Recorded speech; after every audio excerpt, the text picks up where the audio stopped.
Hello and welcome back to the State of the Arc podcast. My name is Mike, and today I am here alone. The schedule has been really crazy for me and Casen the last month and a half, 2 months or so.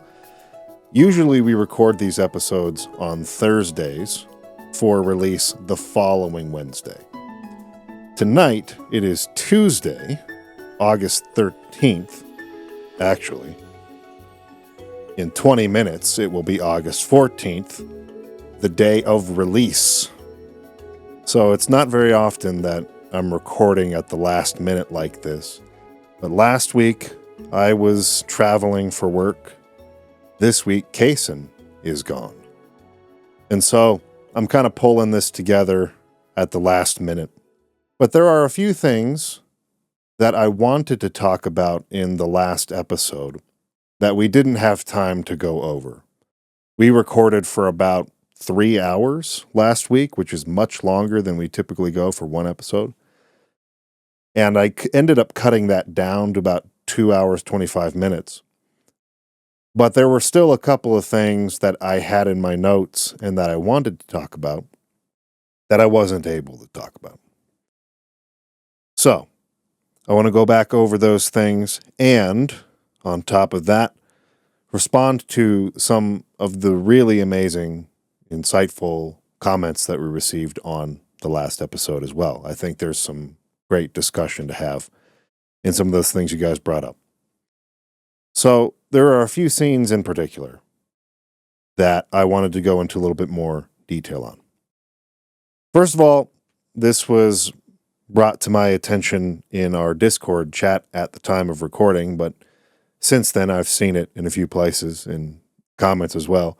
Some of the references to Xenogears that appear during this particular part, this section of the story. In particular, Casen and Magus, these two characters that we didn't end up really talking about at all. And it's not because these parts are not worth talking about so much as they just don't really add to the major conversation that we're trying to have about the games that we cover, which is more centered on getting to the core themes of the game. It's not by any means a bad section. There's a dungeon here and a boss fight against Mai.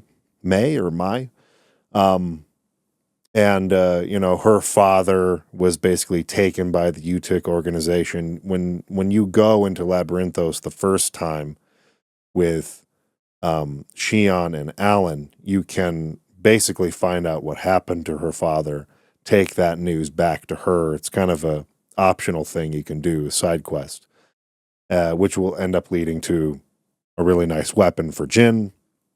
So I did do this in my playthrough of the game. But I didn't even recognize Casen and Mai as references to Xenogears at all. I see it now since the characters that they are likely inspired by from Xenogears are Isaac and Maria Balthazar. Magus, Balthazar, there's kind of a loose connection there. Their names, Isaac, and Maria are a little bit similar. They're designed a little bit similarly, but it's not close enough for me to go, that's a Xenogears reference, in the same way that I would for, like, Abel, right? So, anyway, I didn't even really pick up on that playing through it the first time, and I didn't really see it as like a super meaningful reference to Xenogears, more of kind of just a nice Easter egg for those who pick it up. But thought I'd at least bring it up since we had some people commenting on that. Okay, the bigger one that I wanted to get into a little bit is the Beach of Nothingness scene. And this is important, if only because there's a big throwback here to Episode 1. So if you remember back to Xenosaga Episode 1, There's a scene after you fight Terenkov when he nosifies. He turns into a boss, a gnosis boss that you fight. After that happens and after you defeat him, you get a couple of pretty poignant scenes with him. Right before you go to the Beach of Nothingness, there's actually that scene with Cherenkov and Margulis. They're kind of looking out. It looks like they're in orbit over a planet. And you kind of see the sun rising. And this is, I think we brought it up in the Xenosaga 1 podcast series, but watching it back now, it's even more clear just how Nietzschean all of this conversation is. Margulis says, "Behold the light that spreads before your eyes. This light once symbolized civilization, the very will of the human race. But what can be gleaned from the light we see today? The people of this world have cast away their will to create, drowning themselves instead in an endless cycle of consumption." That line alone, based on the discussion we had at the beginning of this Xenosaga Ep.3 series, wraps up a lot of what Nietzsche wrote about. The people of this world have cast away their will to create, drowning themselves instead in an endless cycle of consumption. What you see now is the deceitful light cast by their stagnant eyes. Stagnant, right? Because there's no growth and evolution through conflict. These people have become too comfortable. They've become too preoccupied with comforts, with consumption. The people you've encountered in your lifetime are not people at all. They're less than human. Right? We talked about with Nietzsche what separates a human being from an animal, right? And the Übermensch and everything like that. Mere sacks of flesh and bone. Only upon the realization of self-will can a person truly be called a man. You chose to reject the false light, refuse to succumb to their lies. That's why you never faltered, even after the personality reconditioning. Long ago, man was forced to leave behind his homeland. This was brought about by the masses who extinguished the very light that drove their will. So how about it, Trenkov? Let us rekindle the torch so that human consciousness may once again be resurrected, for our sake and for that of our God. So I thought a lot about why was that scene shown before the beach scene, before the Beach of Nothingness scene that comes right after that, between Shion and Trenkov. That was my question while watching it this time. You have the boss fight against Trenkov. You defeat it. Shion is then basically seeing into some memories, a memory of Trenkov's here, with Margulis. Then it goes to the Beach of Nothingness scene where they have their conversation. So why was that scene chosen to play right there? That was my thought. I never really existed at all. Go back here, right? Just that first line I thought was interesting because you go back here. The people you've encountered in your lifetime are not people at all. Trenkov is now saying, I never really existed at all. 36 years ago, the year after the Zohar incident, which led up to the Milshan conflict, I was brought into this world as a weapon of warfare. It happened all the time back then. Killing was our whole reason for existence. The fortunate ones were those who could adapt to that way of life. Even luckier were those who died on the battlefield. But I was never granted that opportunity. Before I could find some significance in my own life, the war ended, and I was left behind while the world went on. I tried to adapt, but the language I spoke was so different from the rest of the world. I thought the entire world had rejected me. But the commander, and by commander he's talking about Margulis, it felt like he really needed me. I saw a future for myself in the commander, or I wanted to, at least. But I had to rely on the drugs to communicate with the rest of the world. It was because I hadn't changed. After everything that happened, I hadn't changed at all. Now I finally understand. And this last line, I think, is what really ties this whole scene together. The world didn't reject me. I rejected the world. I thought that was a really powerful line on reflection. I think a lot of people who have similar feelings, that they feel like they've been rejected by the world, if you really, really do some good self-reflection, how often is it that what we really find is that we rejected the world? Is the other way around. Maybe we had, difficulty with fitting in or whatever, and that was painful and traumatic. And because we didn't want to face that pain, or because we didn't have the will to power to push through that pain and to find or create a place for ourselves in the world, we instead did what was easier, to avoid that pain and trauma by rejecting the world instead. No, they rejected me. But in the act of claiming that, and therefore no longer putting in the effort to create that place for yourself or to find that place for yourself, you are in fact rejecting the world. I thought that was really great. He goes on here, Shion, I like it here. I'm the only living thing that exists in this place. There's nothing else. No anger, no sadness, no happiness, not even a future. The only thing that's here is me, and that will eventually fade away. It feels good. This is exactly what I've been searching for all this time.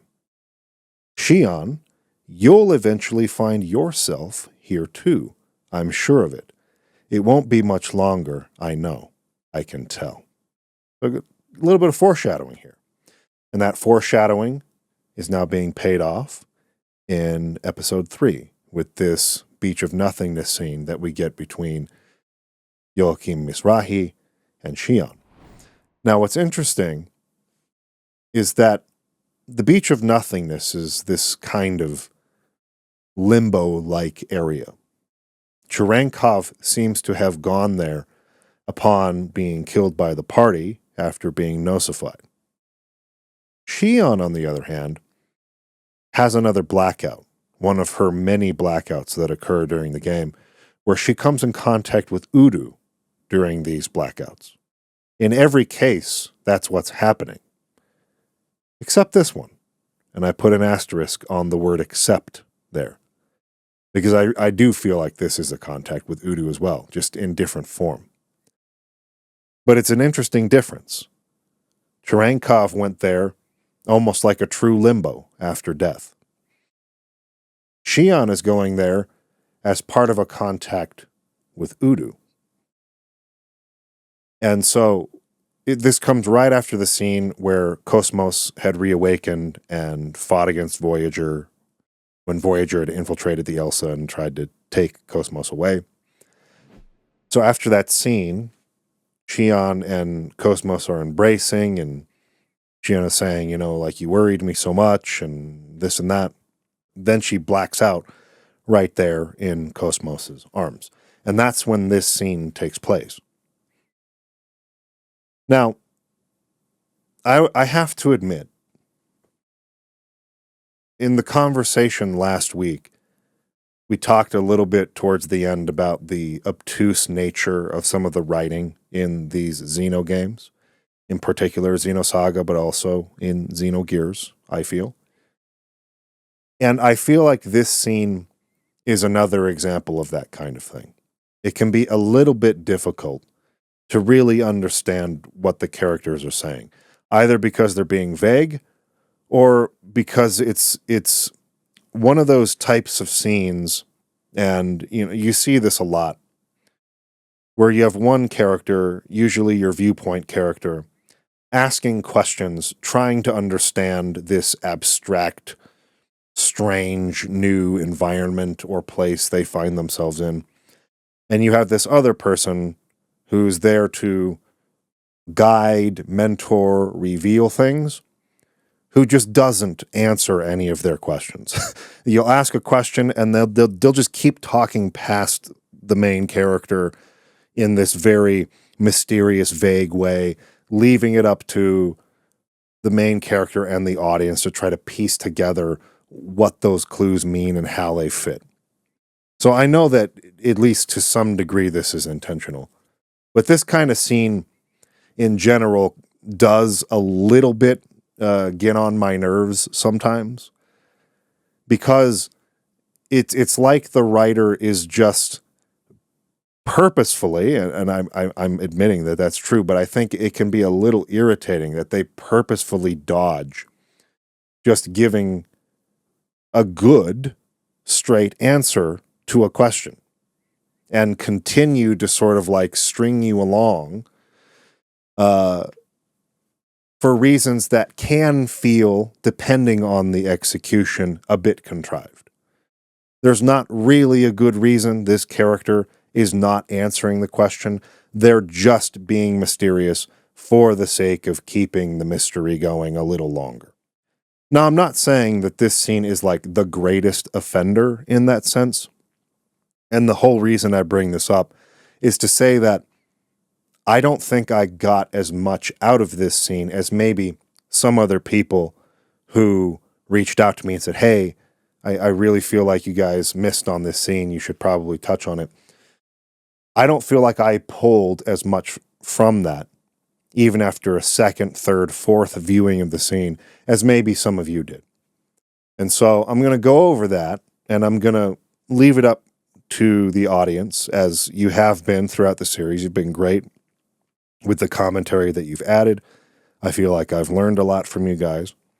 So this may be a little bit of me relying on you guys to give me some of your interpretations.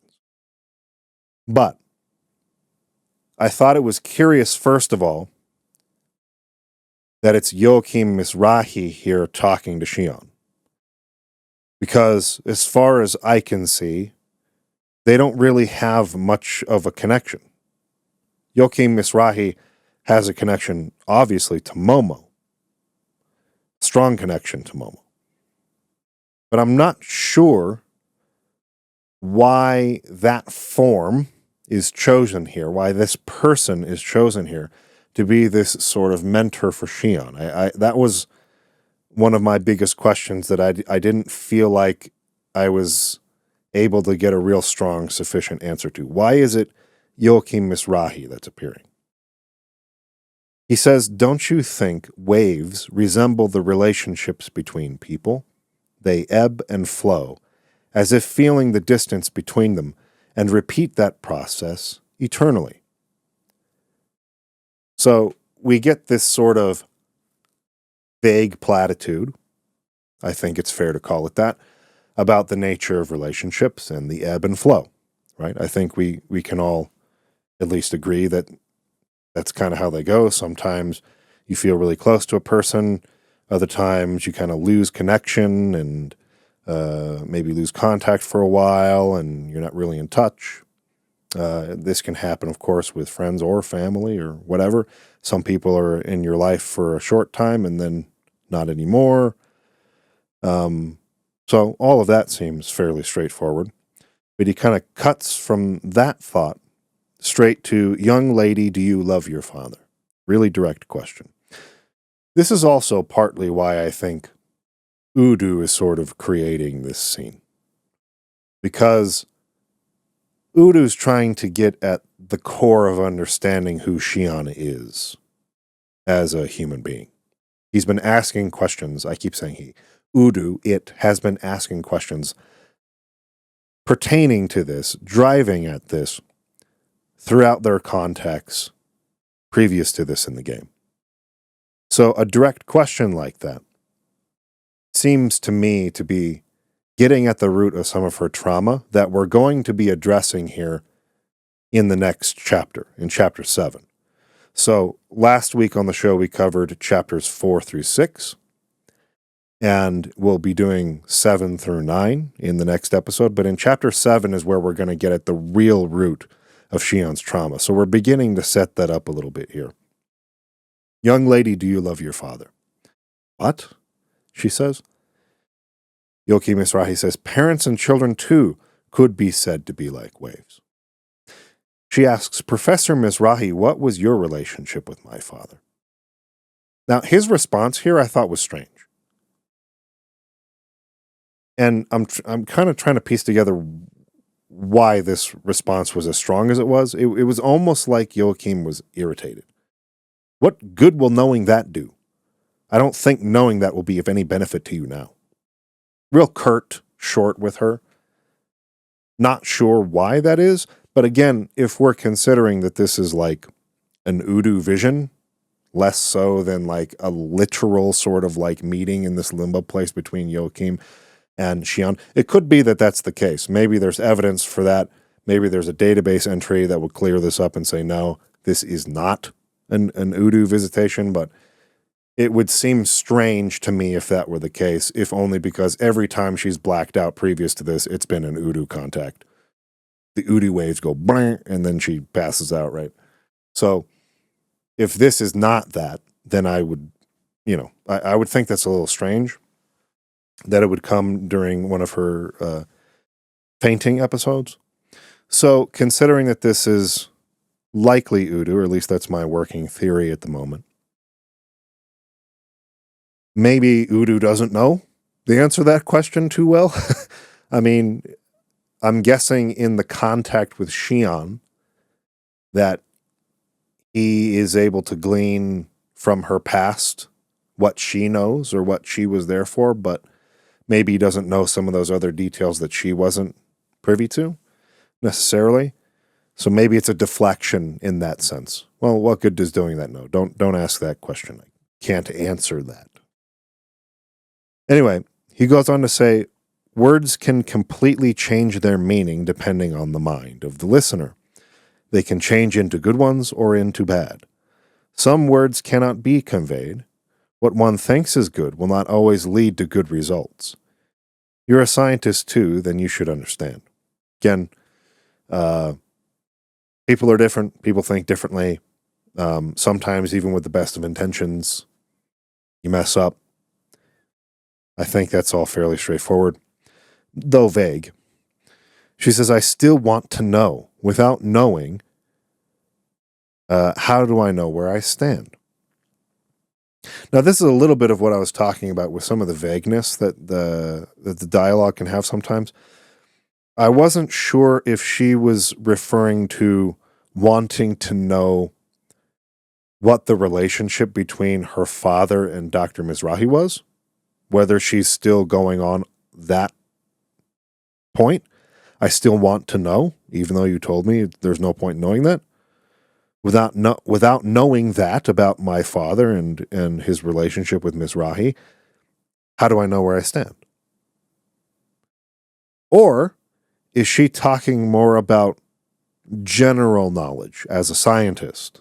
Because Misrahi says here, what one thinks is good will not always lead to good results. You're a scientist too, then you should understand. This took me back to a couple of times where Chaos has brought up that it might not be good for Shion to know the truth. It's not always best to know the truth. He said this to Nephilim earlier in Ep.3, but also said it, or something very similar to it, right after the Beach of Nothingness scene in Episode 1. So after that scene ends in Episode 1, Shion sort of is mourning Cherenkov's suffering, and, Chaos is sort of comforting her, and he says something very similar to that, like, sometimes it's not best for us, or it's not always good to, know the truth. He and Nephilim have been concerned about Shion learning the truth about, well, essentially what we're going to see in Chapter 7 for this entire series. So I'm not sure if they're hinting at that, like that's what Shion wants to know. How can I know where I stand unless, I know this? that would make sense to me as well. So again, the vagueness here leaves it open for many different interpretations. And I feel like because of that, my mind is not really able to sort of latch on to something concrete. Misrahi goes on to say, that man's words are merely shackles. Again, very vague, that man. I think he's talking about Wilhelm here. He's now pivoted the conversation again. So this is kind of what I'm talking about. She says this, he says this in response, and then in response, she asks a question and he pivots away from that into something seemingly unrelated. So they're talking here about her father, and she's talking about wanting to know the truth. I'm thinking maybe about her traumatic past, and then he's pivoting over here to Wilhelm all of a sudden.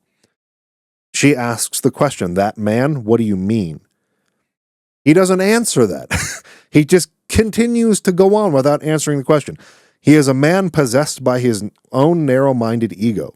He brings suffering to all those he comes into contact with. I don't want to see your sad face. She says, who are you talking about? I don't know anyone like that. Well, she gets cut off when she says like. And then he pivots again. I promised Sakura I would make a world in which all wills that have yet to be born can live in happiness. I want you to live in a world like that too. That is my wish. So I was starting to get a little frustrated with this conversation. And this it could be just a me thing. I fully admit that. But using dialogue in this way to sort of string a mystery without directly answering it, even though there's no reason for this character to be dodging those questions, can sometimes frustrate me.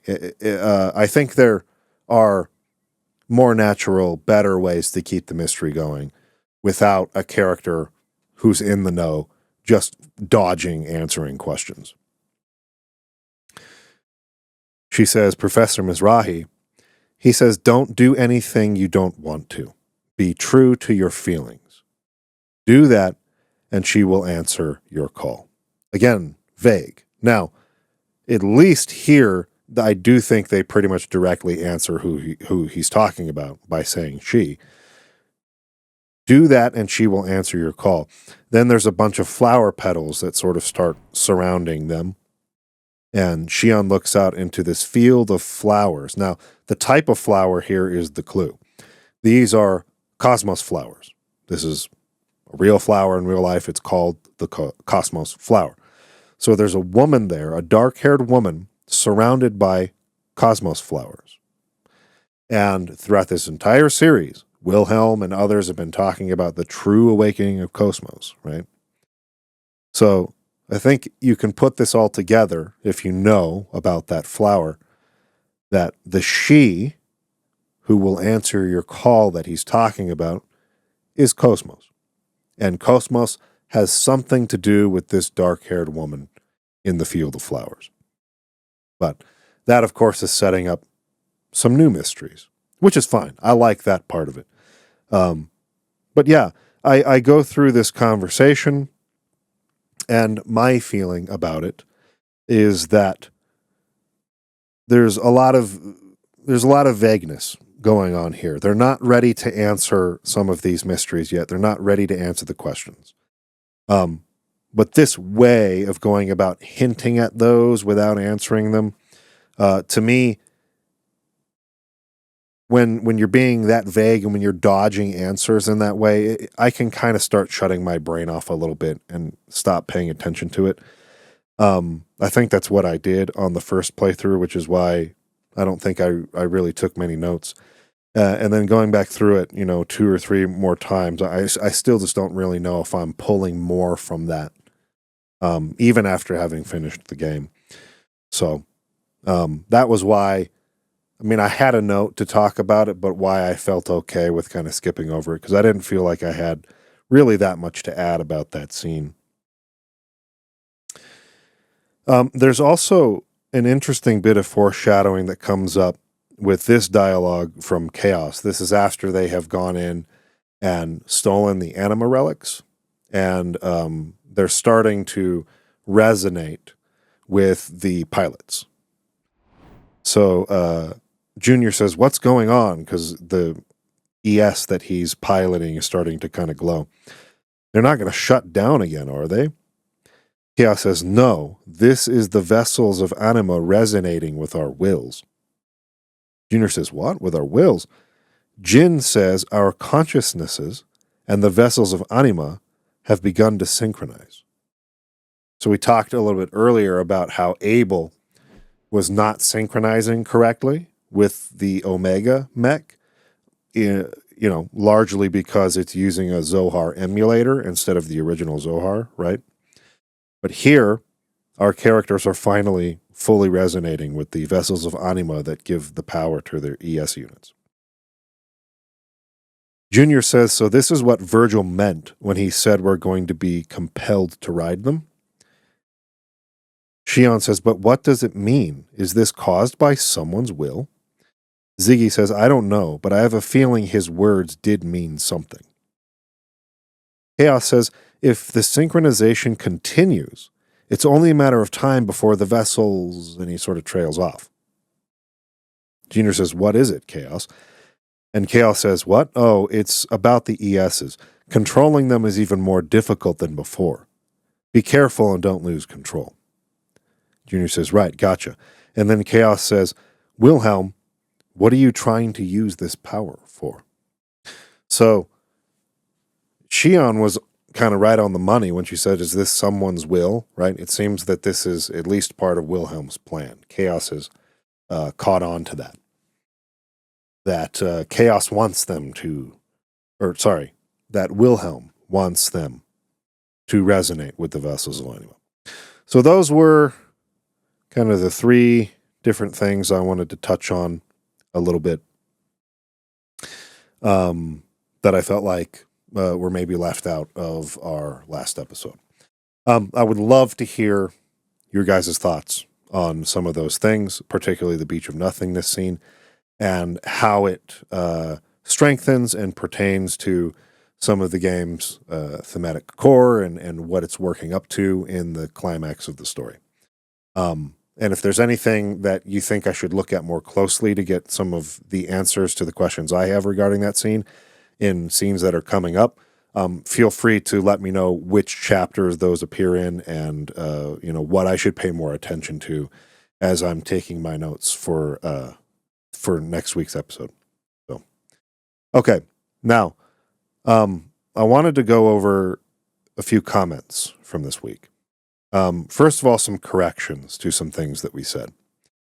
We have Jason Frederick, T6U here. Hey guys, Wilhelm is also Nietzsche's middle name. Before you do any research into Wundt, keep the good stuff coming. Okay, I thought I had copied over a couple of other comments. It looks like I didn't, but that were related to the same thing. That Nietzsche's middle name is Wilhelm, that this probably isn't a reference to Wilhelm Wundt. I had already started doing research into that, and yeah, the reference to Nietzsche makes a lot more sense. So agree with that completely, and just wanted to, comment on that. This next comment is from Maribel Velez 2557. A small correction from the previous video. Kevin did not give the pendant to Shion.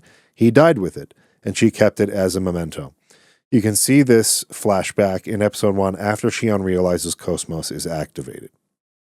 Yeah, I mean, I guess it's been a while since I reviewed that scene, but it looked very much like he was giving the pendant to Shion here in episode 3 in that scene, romantic scene they had together.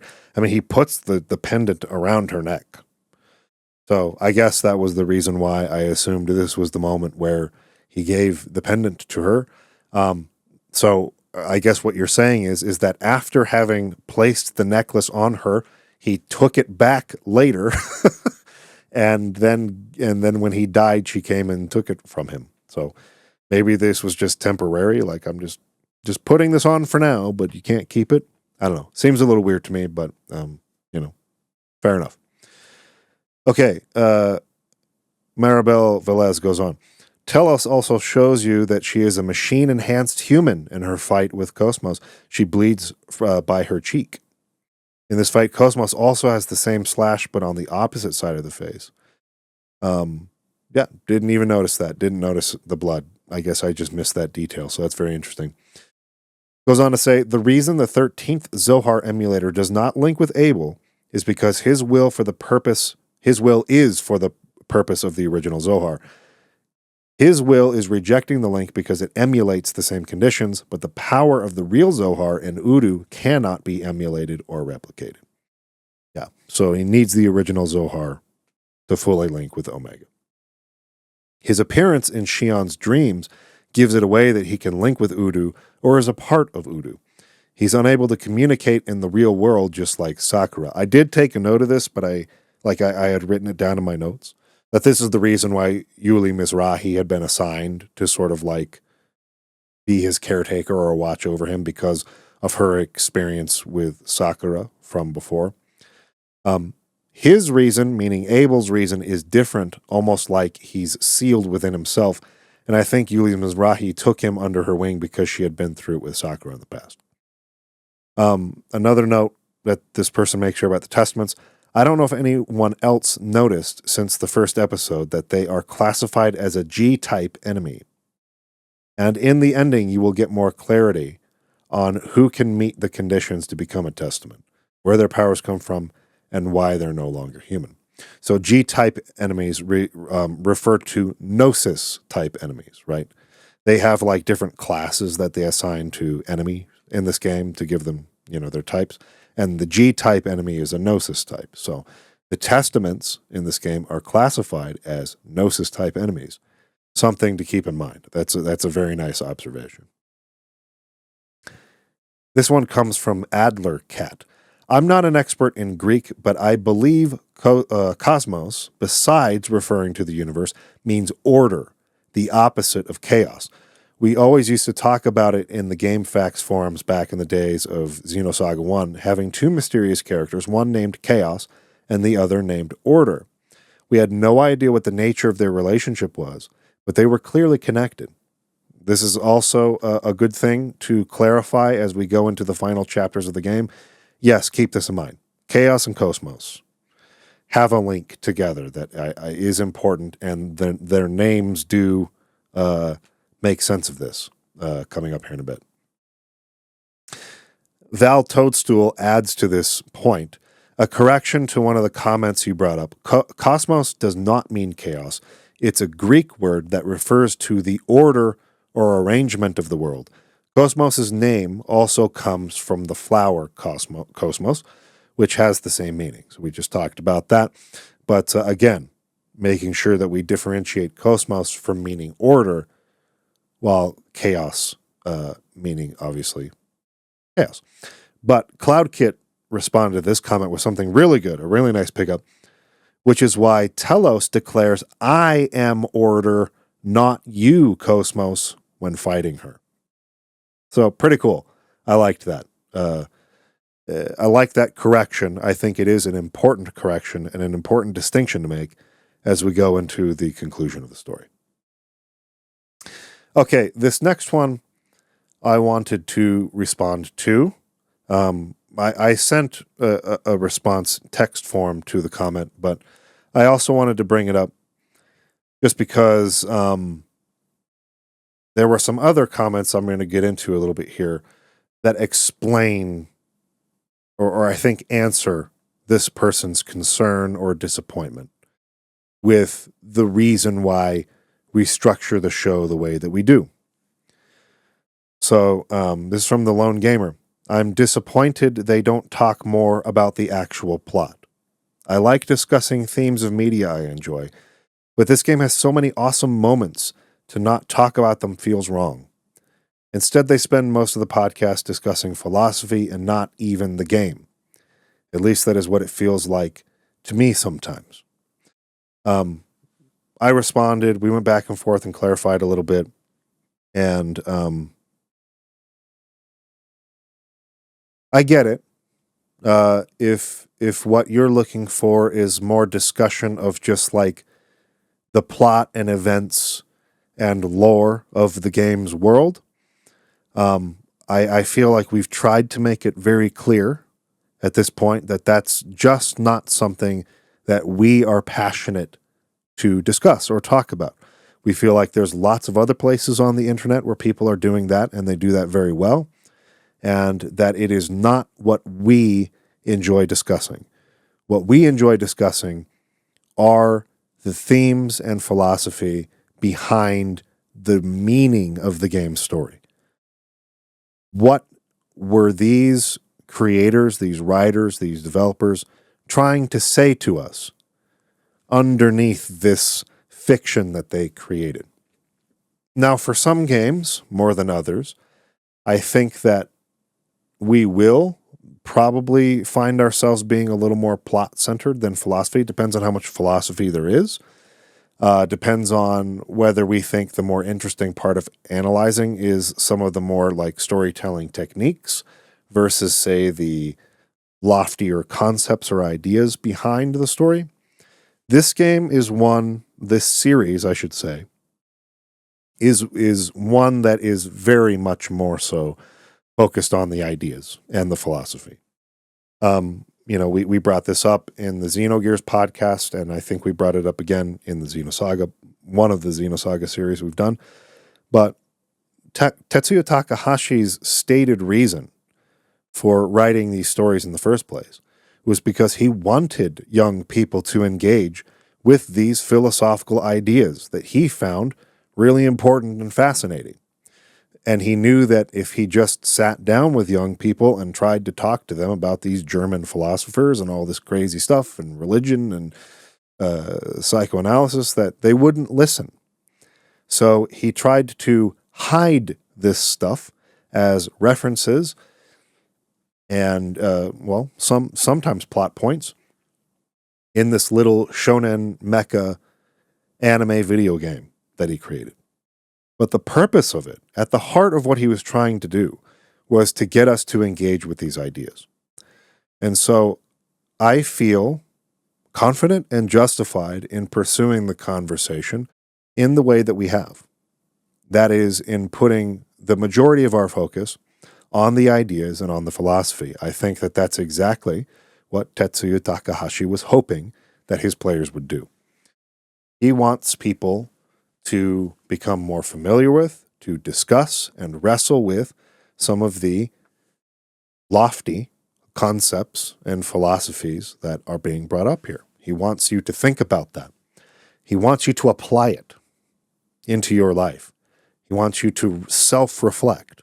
He wants you to use these ideas as they're brought up to you. For many of us, for the first time, as we're playing these games, as kids. And start thinking about, what do I really feel about my relationship with God and with ethics and with what it means to have a purposeful life, and start developing as a free-thinking person your own views on those things. And so that's why we've structured these conversations the way that we've done it. And I feel like most of the people watching are appreciating that. And so if for you, this is not something that you enjoy watching, I'm not even sure if you're watching this episode. Maybe after the conversation we had last week, you said, oh, I'm done with this. And I'm okay with that. If this is not what you're looking for, I don't want to, keep you here. But there are some comments that were made that I think sort of drive home the point of why the conversations we're having, at least to us and to some of the viewers, are important. So I want to read this one first, though. I don't know how to pronounce this. I think it's Eekie HD. Eekie, Eekie, or Eekie HD. Regarding the goggles, I completely understand the reason when it comes to discussing religion, philosophy, and psychology. But I find it a bit strange not being able to see a person's eyes when they talk about such vulnerable and personal experiences. Anyway, thank you for being so open. I hear you on that. And I think for some of the stuff that we're going to be reading here and for the direction that I kind of want to go as I close out this episode, I think you're right. I think I will take them off. Even though I'll have a little bit of a red mark on my face. So we have Monster Artist 231 here, who says, "Thank you for enlightening me about life and death. My wife cheated on me repeatedly and is still doing so, and I'm almost ready to go. But thank you for the wise words. It gave me hope that things will get better one day, and death is not the answer to anything." Just want to repeat for anyone who wishes we'd talk more about the game, the real game, instead of all this philosophy. First of all, that is what the game is. I think anyone who thinks that the talking about this philosophy is not talking about the game, it is my opinion you're missing the point of the game. But that comment right there, it really got to me reading that. Mostly because, as I've stated on previous episodes, I know what it's like to be there, right? And I just don't wish that. I know that, millions and millions, tens of millions, hundreds of millions, perhaps more than 1 billion people in this world have feelings like this, or have had them at least once. And many of us live with feeling that way all the time. We're sort of cursed with a mental illness that keeps us there all the time. And it's not a fun place to be. I have been there for the last couple days. It's been a tough couple days for me. Lots been going on. And so being able to discuss some of these topics, to be open and honest and vulnerable, and to self-reflect in the form of this show, and to have that message reach people and get them to sort of reconsider some things. That's the reason why we structure the show the way we do. Because the games are cool. The games are great. We all love them. We love the cool art directions and the designs and the awesome moments of the story. The moment where Cosmos breaks out and starts a fight with Virgil, the Blue Testament, and those really cool moments are great. And, they put punctuations and nice sort of peaks of climax and falling action and rising, and they give us this contrast to the story that keeps us motivated to continue moving. Then that's all great. At the end of the day, what is it that keeps us coming back to this story instead of just experiencing it once and saying, that was awesome, that was really cool, let's move on to the next thing? What keeps us coming back to it as a piece of art? And it's for the people who are feeling this way and are able to take from that work something that changes how they think and how they view themselves and how they view the world. That's what we're trying to advocate for on this channel, is for people to start looking at video games this way. The same way that people have been appreciating other art forms like film, novels, theater for hundreds of years, right? So here's some more good comments and strong examples for why we choose to do it this way. This comes from Fourth Strongest. First of all, everything you spoke about regarding the suicidal ideation spoke to me.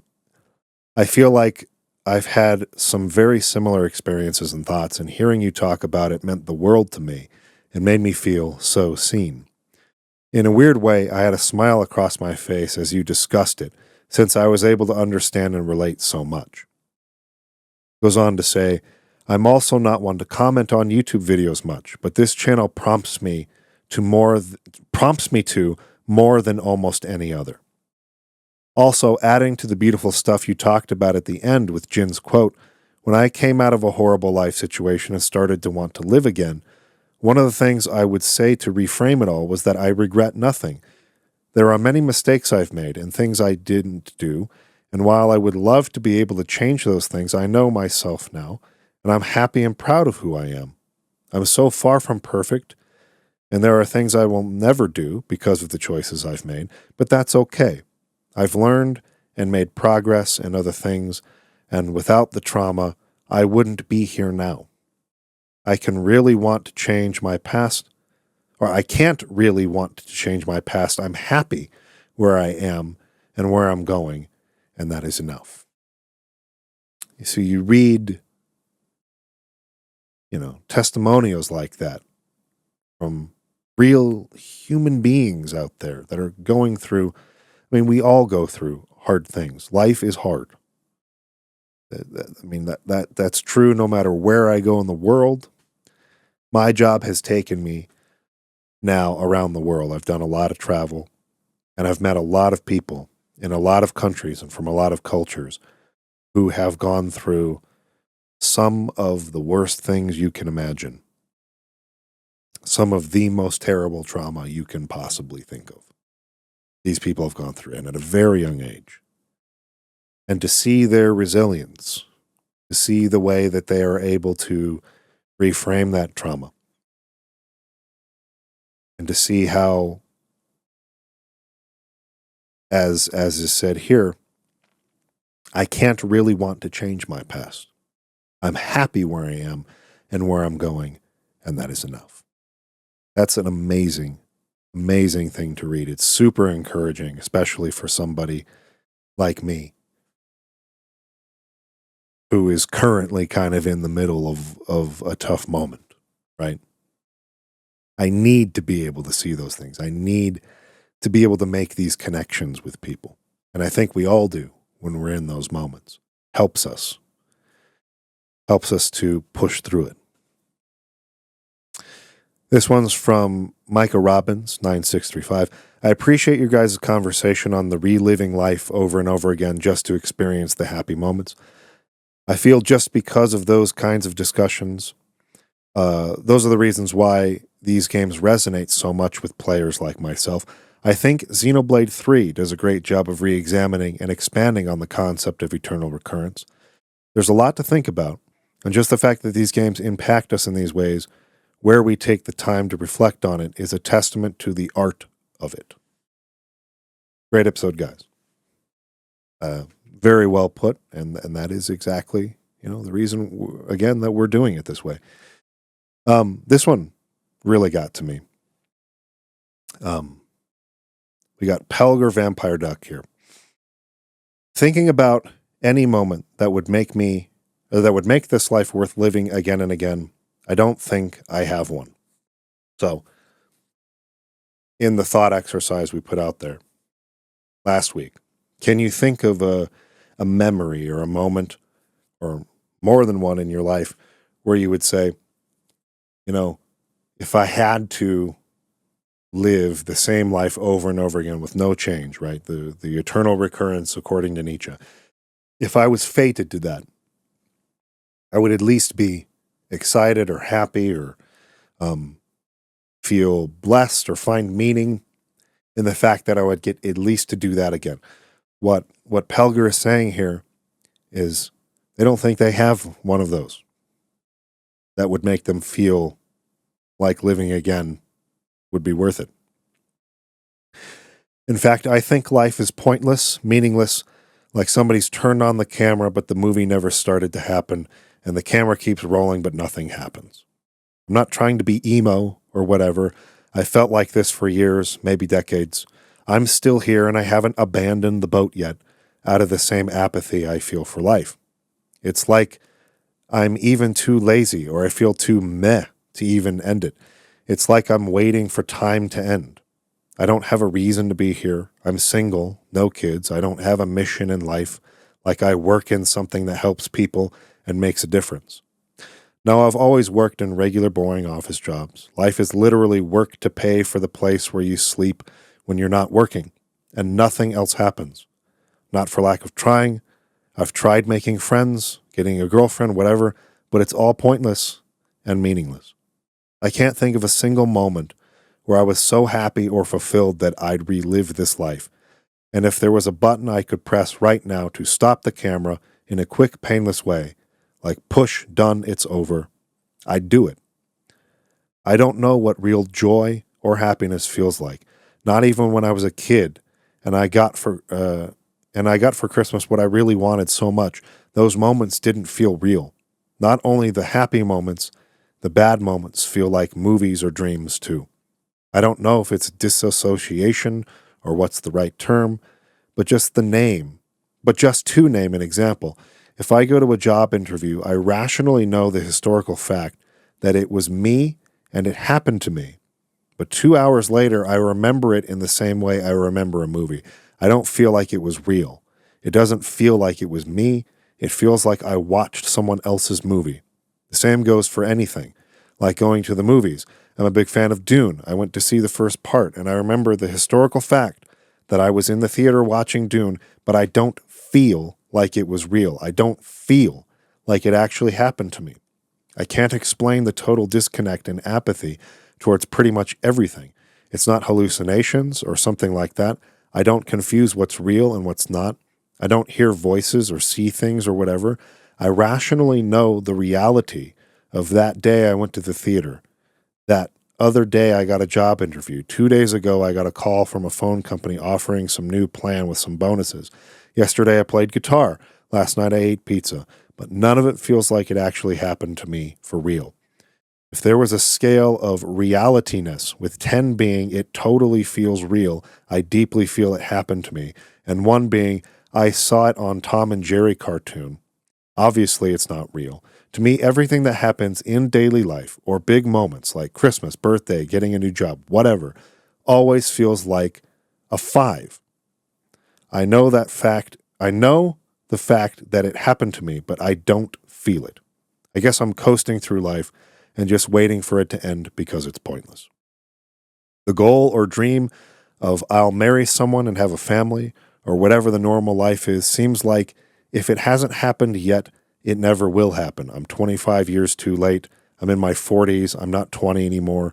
It's too late to even try to find a vocation and fulfilling career, let alone finding the right partner to have a family or whatever. I define life as a broken Mario cartridge where you can't walk to the right. So Mario is stuck in the first screen and can't even run into a Goomba to end it. He's just waiting for time to end. Sorry for the long post. I wish I could explain it better. Oh, by the way, I watched a movie some time ago that I found terrifying. I don't remember the name. Robert Redford was in it. A scientist discovered there is life after death, but it's the same life you already lived, with some minor differences, like if you had a tattoo on your right arm, or the next iteration, it will always be your left arm, but basically you are you again. Some people took it as, like a message of hope, but those are happy people that have meaningful lives. To me, the idea is hell. It's eternal torture. I don't want to be me again. I don't want this life to be me in this iteration already. And you are saying, I get to repeat this forever? That movie was more scary than any horror movie. Anyway, sorry for the long rant. Please don't apologize. That is an extremely vulnerable thing to put out into the world. And I want to acknowledge you, let you know that I see you, let you know that even if you say that you're in this place of feeling very numb, where you don't really feel strong feelings of happiness or sadness, pain or, elation or joy or whatever, that just the very notion of experiencing what you're talking about is obviously painful. And I can't, I should say, really give you advice on what you should do or how you should live. I think you know yourself and your situation. I'm not sure, what professional therapy or help that you've sought in that way. And so I won't bother to speculate on anything other than what you've written here. And all that I want to offer to you is simply to let you know that I understand that feeling. While I, in my life, often feel the pain that comes with my particular form of depression and some of the suffering that comes with that can be quite intense for me. I do understand what you're saying by feeling like you can't really know or understand joy too much, right? Like there's kind of just this place of numbness. And, in my sort of cycles that I go through where I'm down for a while, up for a while, my peaks kind of touch around that 5 out of 10 point you were talking about. My peaks kind of touch up at that numb, neutral feeling rather than going up into like feeling like really joyful or taking something out of life that you really cherish. And so I understand that feeling because I'm there about half the time and the other half of the time I'm down. So it's tough. It's really, really tough. And the fact that you're here and you're listening and engaging in conversations and whatnot, I'm not sure, whether or not that signifies maybe some level of hope that you have that something could spark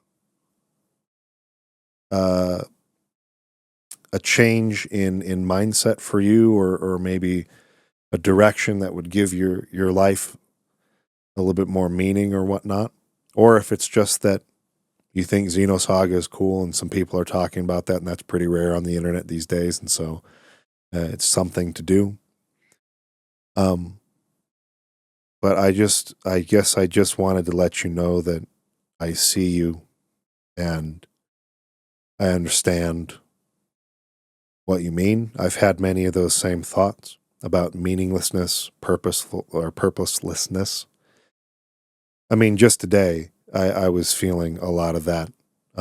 There's a reason why it's now 12:42 Wednesday, the day that this video goes live, why I postponed or put off recording this for as long as I did. I've been home since, I guess I got home on Friday. So I had the whole weekend and Monday to have recorded this. Casen wasn't going to be here for it, but I could have sat down and done it myself, or I could have reached out to any number of people who would have been very willing to be guests and come chat. And I postponed it and postponed it, and I put it off and I put it off and I put it off until the last minute. And generally, when I do that, it's because I'm dealing with some feelings of depression. That's kind of the way that I operate. I go on these real strong spurts of motivation where I'll get like really gung-ho about something and I'll put like all my energy into it. And it's like take off and just go, work. And no one will work harder than me when I'm in that sort of part of my cycle of emotions. And then I'll sort of crest, get burned out, and then really crash for a while. And that's kind of where I'm at right now. I've crested on what was formerly the last couple months of feeling really motivated and good. And I'm sort of crashing at this moment. So I put this off. And all day long today, I was thinking like, what am I even going to say? Like, what is the point? Why do I even do this? Right? Doesn't matter. I don't like any of the work that I put out there. This is very true.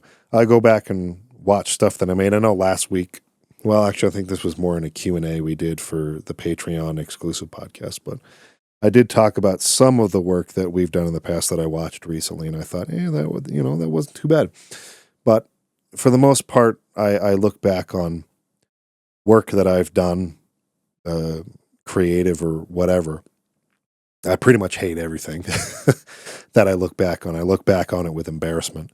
Any video on this channel, you go back, more than 6 months, and I can only watch it for a few minutes without feeling embarrassed. And on top of that, feeling embarrassed, I feel like there's very little point to what I do. And I know to some of you, because there are many of you who reach out to me through multiple avenues and say, thank you for doing what you're doing. Please continue. It really means a lot to me.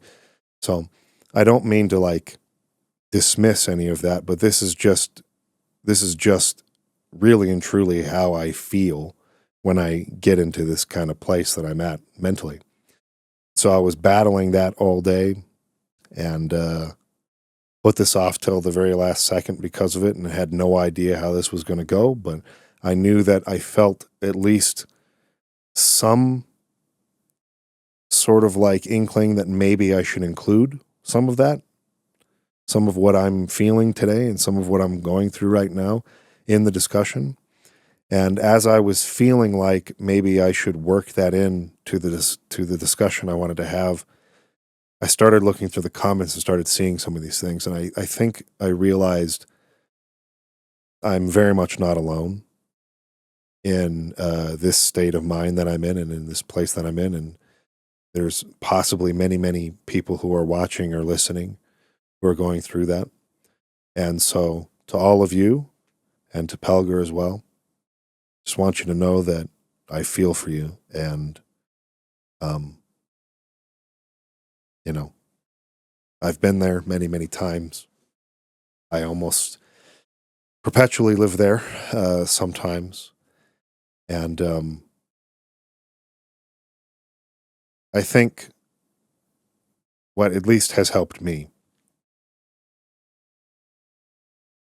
is this outlet, this ability to talk openly about what I think and feel, and to not keep that bottled up and to not keep that corked inside of myself, right? Because I tend to be that way. I tend to be very secretive. I tend to never ask for help. I always try to do everything on my own. I don't like burdening people. So there's a lot of my family and friends who don't hear this stuff, because to me it would feel like, oh, I'm being a burden on them. I'm taking them away from something else they need to do that's important, to listen to my problems. They've got their own problems. They don't want to listen to that. And so I want you guys to know that I appreciate the fact that you've allowed me to do this, that you've allowed me to be vulnerable and open at many times here on this podcast, and that it is a form of therapy for me. It really does help to be able to reflect on what I'm feeling and why, and then be able to articulate that and put it out there. I think just in the act of doing that, it helps you to understand yourself better, and in turn kind of gives you some key points to focus on if you're willing to work on the things that need to be worked on with yourself.